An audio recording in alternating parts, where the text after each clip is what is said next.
What is up, binge watchers, and welcome back to Screen Kings. For today's video, we'll be talking about a Netflix miniseries that I've seen last week. This one is a horror anthology series created by Guillermo del Toro. It's called Cabinet of Curiosities, and each episode we have different directors, and two of these episodes are based on short stories written by Guillermo del Toro himself.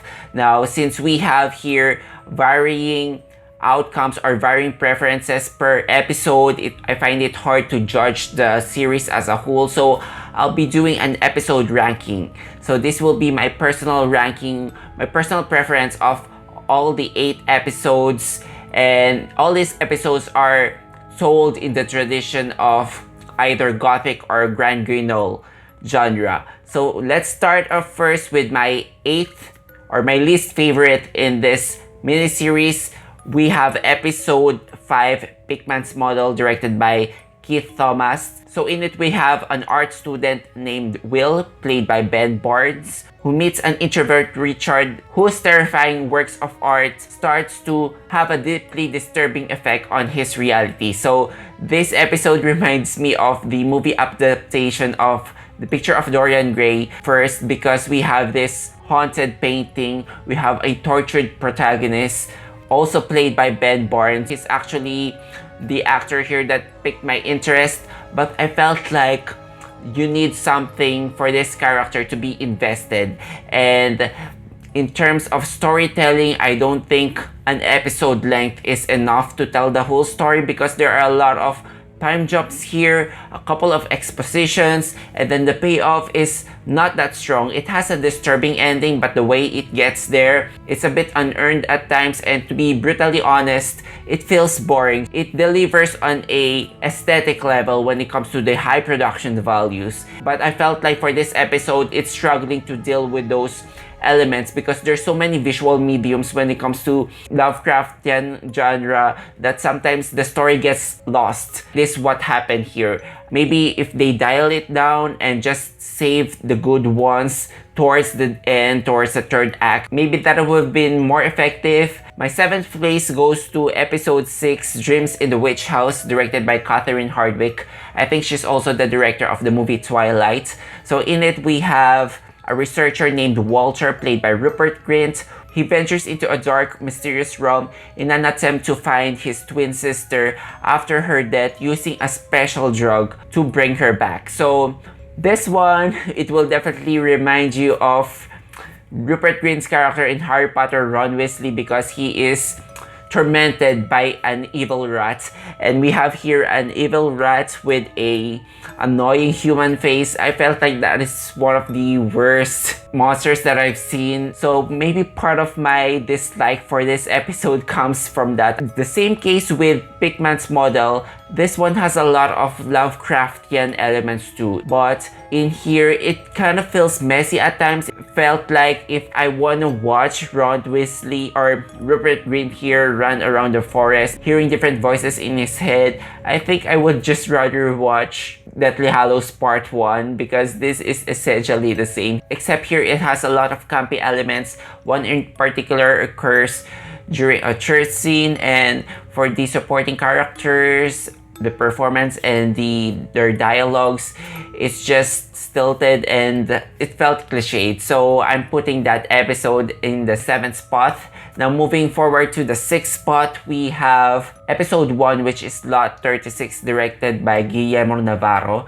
In it we have Nick, played by Tim Blake Nelson, who secures a storage unit filled with mysterious possessions to pay off his debts, but soon he finds himself in a deadly and desperate situation. Tim Blake Nelson here does a great job in playing an protagonist that you're going to root against. He's very unlikable, he's racist, he's xenophobic, and there's not much character development for this particular character. Partly I think I should be feeling bad about this character because he's a veteran and he's desperate, but once you get to really know him throughout this episode, he has a scumbag of an attitude, and probably he deserves what his plight is. This one touched on occult and supernatural stuff, and I felt like when those things starts to surface. It just ended so abruptly. It could have fleshed more of its supporting characters. Again, I'm not sure because this is just based on a short story and I might be overreaching here, but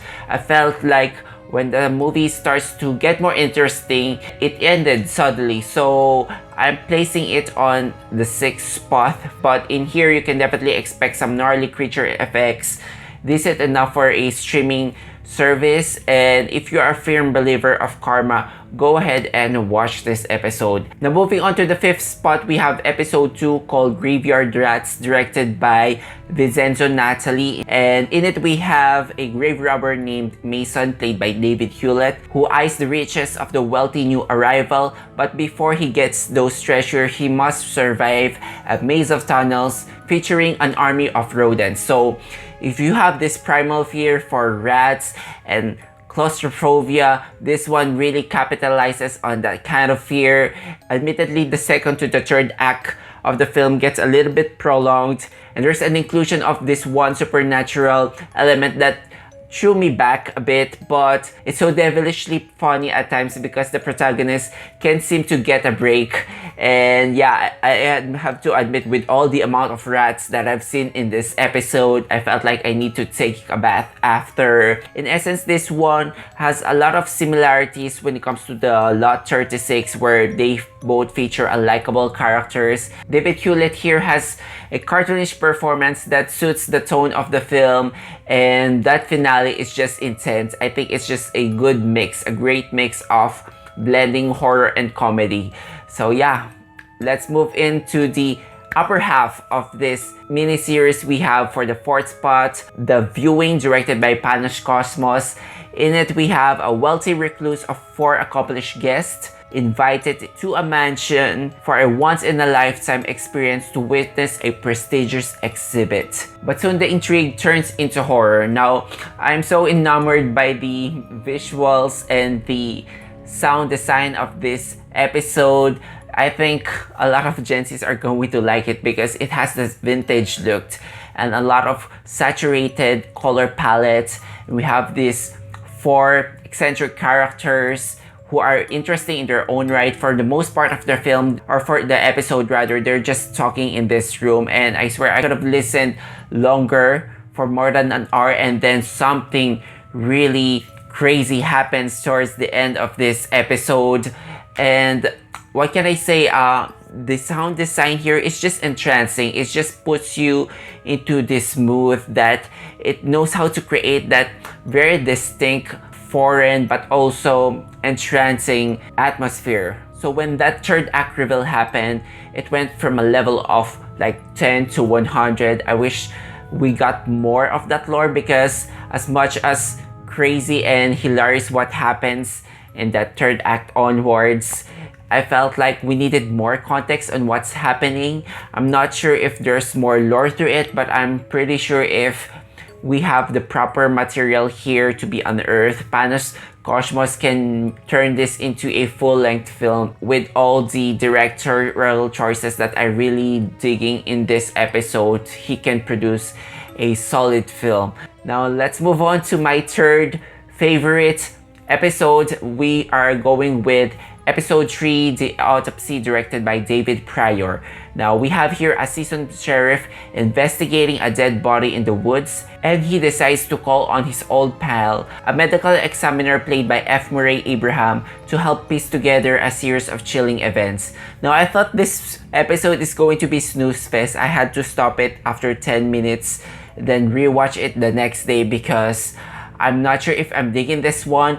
It starts off with your usual police procedural, but then it gets completely interesting. It just hooked me when the autopsy starts. Now, I've seen a lot of medical shows. Usually, there are censored, there are uncensored, but the extent of the gore here, the unfilteredness of what's happening here. You've seen rib cages being ripped apart, seeing these organs.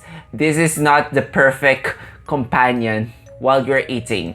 So make sure that you have the stomach for this, because this is not going to be for everyone. There might be some self-mutilation happening in here in this episode, so it gets queasy in the stomach. But what completely engaged me in this episode is the conversation between two characters here that made up for 7 to 10 minutes of the film. A lot of interesting concepts here about existential crisis and maybe some god complex concepts here. Even though this episode has a lot of macabre and deeply gross elements, I think F. Murray Abraham's presence puts elegance into this episode, and I think it's well acted and well directed by David Pryor. The screenplay here by David Goyer is giving me some David Fincher vibes, which I really like. If you have the stomach for this, I suggest putting this into your list, because that conversation that happens here towards the end is just nothing short of riveting. Now, for my second favorite episode of the miniseries, we have The Murmuring, directed by Jennifer Kent, director of the movie The Babadook. So in it, we have Nancy and Edgar. There are a couple of ornithologists played by Essie Davis and Andrew Lincoln, who's mourning after a major loss, and they decided to go into this secluded home to study birds. Now, this house reveals a history of hauntings. I think the actual hauntings happens 30 minutes once this episode started. So this is more drama-centric. I thought this being the last episode of the miniseries will go out with a bang, but it actually goes on a more understated, more of a introspective. I would say this one has an internalized grief that I really felt. The biggest takeaway that I can get from this episode is that sometimes it's easier to face someone else's grief, and in that way the show finds empathy, and you know, that is the character arc here, the journey for Essie Davis and Andrew Lincoln's character. By the way, Andrew Lincoln here does a great scene towards the end. I really felt for this character. His delivery is so sincere, and I enjoy seeing him outside The Walking Dead. And Essie Davis here is just as great as her performance in The Babadook. Maybe the episode admittedly falls into some of the conventions in the haunted house subgenre, but overall this episode ranks high on my list because I was so emotionally gutted by the story that they have here. And eventually that's how I rank my episodes, how much it moved me. Now to my favorite episode of the bunch. You might have guessed it by now. This one is the episode for The Outside, directed by Annalili Amirpour. In it, we have an awkward Stacy who longs to fit with her workmates, so she begins to use this popular lotion that starts to cause an allergic reaction to her face and to her body. Now, this one is a satirical piece of horror. Not the most subtle when it comes to delivery, but it definitely nails the message. It talks about deconstructing beauty into the standards of the public, trying to fit in, and most especially when it comes to our insecurities. Like, most of the time they're just self-imposed. It's just all in your head, but sometimes it gets the best of us. Now, Kate Micucci here, I haven't seen her in a lead role yet. I've only seen her in supporting roles, but I think she's perfectly cast as the lead of this film because there's something unique with her look, that she knows how to portray innocence, which slowly gets corrupted, that insecurity, and I felt like other actresses will find a hard time tapping into that mental state, and she captures it perfectly. And also Martin Starr here, he complements Kate Micucci here so well. I really dig the chemistry and the dynamic that they have here. Dan Stevens is also here in such a weird accent and this unusual looking wig, which is a fun sight to behold. There are a lot of directorial choices here by Annalili Amirpour that I'm really digging. Kind of reminds me of Black Mirror's Nosedive with our obsession with beauty and superficial stuff. And yeah, that is my ranking for Guillermo del Toro's Cabinet of Curiosities. How about you guys? I hope you've seen this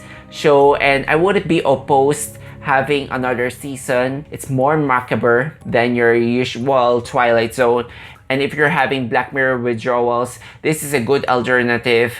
Some of the episodes, most especially on my top of the list, can really compete against some of the episodes in Black Mirror. So yeah, that's it for my episode ranking. How about you guys? Have you seen this miniseries? Let me know what you think in the comment sections down below. Also, if you enjoyed watching this video, hit that like and that subscribe button if you haven't yet for weekly content. Thank you so much guys for watching. Until then, I'll see you all on the next one.